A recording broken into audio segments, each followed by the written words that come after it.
दोस्तों नमस्कार। मनोकामना ज्योतिष में समस्त श्रोताओं भक्तों का हार्दिक स्वागत।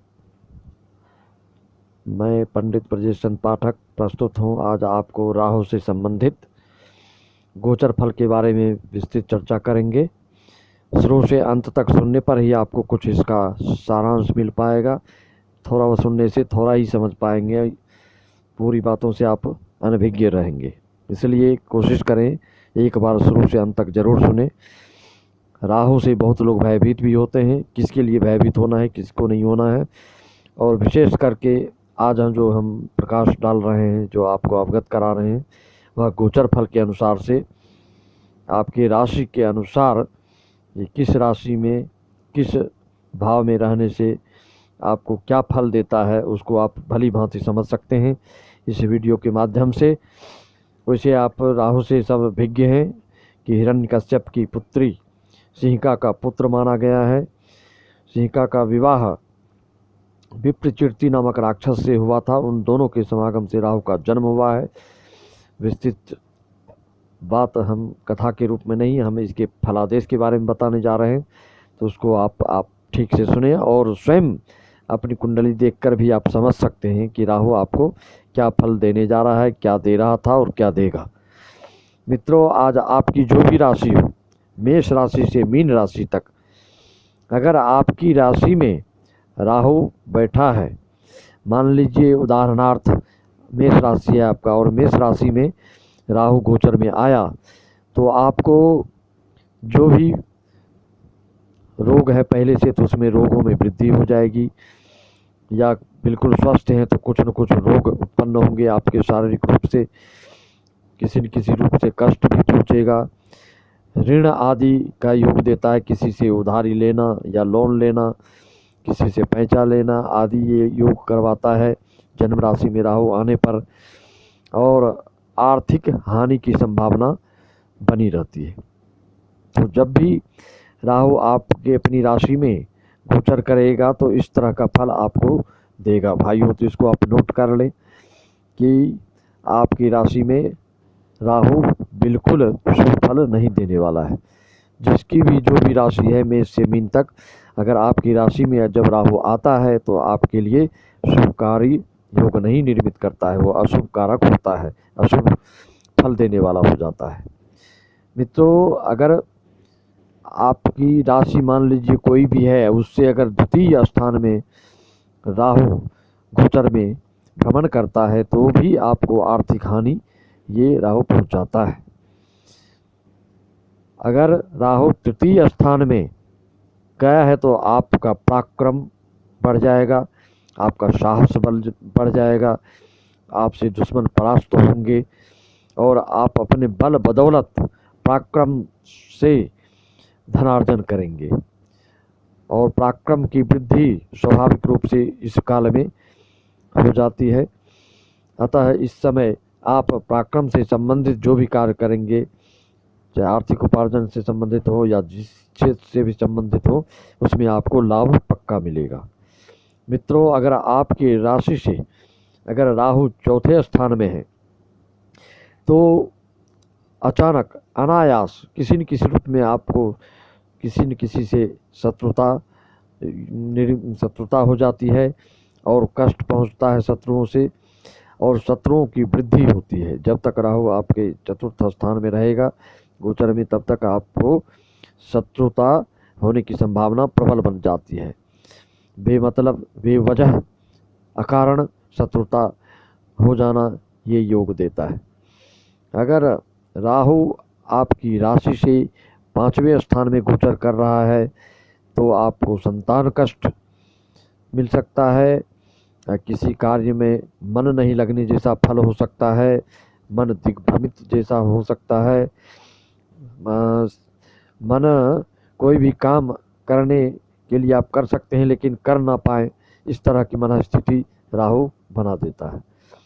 अतः आपकी राशि से अगर राहु षष्ठम स्थान में है तो इस स्थिति में आपको आर्थिक लाभ जरूर करेगा और सुख की वृद्धि देगा, ऐश और आराम की सुविधा प्रदान करेगा, ऐश्वर्य युक्त बनाएगा और सुख देगा ही देगा। अगर आपकी राशि से राहु सप्तम स्थान में मान लीजिए बैठा है गोचर में, तो ये अनिष्ट फलकारी हो जाता है, जीवन साथी के लिए कष्टमय हो जाता है। किसी न किसी रूप से जीवन साथी जीवन संगिनी को ये कष्ट देता है और पारिवारिक कलह उत्पन्न करता है। जब भी गोचर में राहु सप्तम स्थान में आए तो आपका पारिवारिक कलह होना स्वाभाविक है। बिल्कुल अगर कलह नहीं है आपके परिवार में तो कुछ न कुछ बिना कारण के कलह होते देखा गया है। मित्रों, अगर आपका राहु आपकी राशि से अष्टम स्थान में गोचर कर रहा है तो आपको शारीरिक कष्ट, दुर्घटना योग, मृत्यु तुल्य कष्ट प्रदान करता है। राहु अष्टम और द्वादश में बहुत ही दुखदायी स्थिति निर्मित करता है। अतः इसमें अगर दुर्योग बन जाता है और किसी ग्रहों की कुदृष्टि पड़ जाती है तो विशेष दुर्घटनाएं जो आपको देखने को मिलती है वो इसी के कारण होता है। मित्रों, अगर आपका राहु आपकी राशि से 9वें स्थान में गोचर कर रहा है तो इस स्थिति में धार्मिक व्यक्ति भी धर्म से थोड़ा विमुख होने टाइप के उसकी विचारधारा हो जाती है। धर्म कर्म में मन नहीं लगने जैसा होता है, उसकी मन स्थिति बैठे रहता है घर में, कोई धर्म कर्म में रुचि उसकी नहीं होती है। मतलब धार्मिकता में जो धार्मिक है, जो सात्विक है, जो आध्यात्मिक है, उसमें किसी न किसी प्रकार से आपको न्यूनता देखने को मिलेगी और आर्थिक हानि की संभावना बनी रहती है और कहीं न कहीं वे वजह आपको भ्रमण कराता है। 9वें स्थान का राहु अगर गोचर में आपकी राशि से बैठा है तो इस तरह का फल मित्रों आपको देगा। दोस्तों, अगर आपकी राशि से राहु 10वें स्थान में गोचर कर रहा है तो ये भी शत्रुता किसी न किसी से बढ़ाता है और मानसिक कष्ट होता है किसी न किसी कारण। कर्म क्षेत्र में हानि की संभावना रहती है। जो भी कार्य किए करने की कोशिश करते हैं आप, उसमें हानि की गुंजाइश बन जाती है, हानि की संभावना प्रबल रहती है। अतः गोचर में अगर 10वें स्थान में राहु है तो भी आपको सचेत, सतर्क, सावधान रहने की सख्त जरूरत होती है। मित्रों, अगर आपका राहु आपकी राशि से गोचर में एकादश स्थान पर है, 11वें स्थान में है, तो आपको निश्चित आर्थिक लाभ कराएगा किसी न किसी रूप से। अचानक ज़्यादा से ज़्यादा ये ऐसा राहु लाभ कराता है और सुख वृद्धि करता है, ऐश्वर्य वृद्धि कराता है और जो भी कार्य करते रहते हैं उसमें ये सिद्धि प्राप्त कराता है। एकादश का राहु बहुत ही शुभकारी योग निर्मित करता है। अतः इसमें आपको किसी प्रकार की चिंता करने की जरूरत नहीं है। गोचर में अगर एकादश स्थान में अगर आपका राहु है तो आपके लिए बहुत ही शुभकारी योग निर्मित करता है। इसमें आपको बिल्कुल बेफिक्र होकर रहना चाहिए। अगर आपका राहु आपकी राशि से द्वादश स्थान में, तो ये में से मीन राशि की सभी राशियों के लिए मैं बता रहा हूँ, जिसकी जो भी राशि है उस राशि की राशि से अगर द्वादश स्थान में आपके गोचर में राहु भ्रमण कर रहा है तो आपको प्रत्येक क्षेत्र में हानि की संभावना को बढ़ा देता है।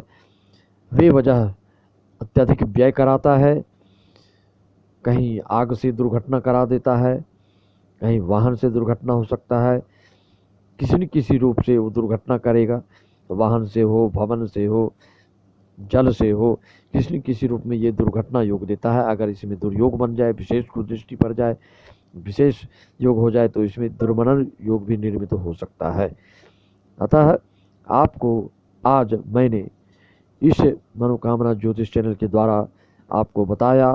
अब आप अपनी राहु को गोचर फल के अनुसार आप देखकर स्वयं समझ सकते हैं कि आपको अब क्या फल मिलने वाला है या क्या फल मिल रहा है और क्या फल मिलेगा। और मित्रों, इसको भी अवश्य ध्यान रखेंगे कि उसके साथ और ग्रहों की क्या दृष्टि, क्या योग बन रहा है, उससे फलादेश में न्यूनता या अधिकता हो सकती है। इसको आप कभी भी नकारे ना, सब चीज़ पर ध्यान देना है। फिर भी आपको जितना मैं बता रहा हूँ इसके हिसाब से आप आगे आगे ही समझ सकते हैं कि आपके लिए अब कैसा शुभ अवसर प्रदान करने वाला है। राहु आपके लिए हानिकारक सिद्ध होने वाला है या शुभकारी सिद्ध होने वाला है, यह आप इस को भली भांति सुनकर, समझकर, देखकर आप 100% राहु से संबंधित फलादेशों को आप समझ सकते हैं। एक से एक जानकारी आपको इस मनोकामना ज्योतिष चैनल के द्वारा दिया जाता है। समय अभाव के कारण प्रतिदिन वीडियो नहीं डालता हूँ। अगर आप इसका बराबर वीडियो प्राप्त करना चाहते हैं, इसका नोटिफिकेशन प्राप्त करना चाहते हैं तो इसको सब्सक्राइब करें, शेयर करें, बेल आइकन दबाएं। सभी हमारे सब्सक्राइबर्स को बहुत बहुत धन्यवाद। मित्रों नमस्कार।